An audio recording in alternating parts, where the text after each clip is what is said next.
Har bitta erkak ayolini itoat qilishini xohlaydi. Bu tabiiy holat. Lekin itoatdan farqi bor, bilasizmi?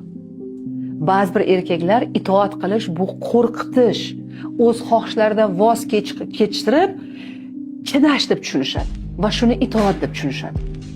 Siz o'zingiz o'ylab ko'ring, bizga qo'rquv bergan odamni seva olamizmi?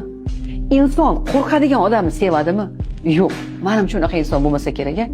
Biz qo'rqadigan odamni yomon ko'ramiz. Balki ichimizdan qarg'armiz hattoki.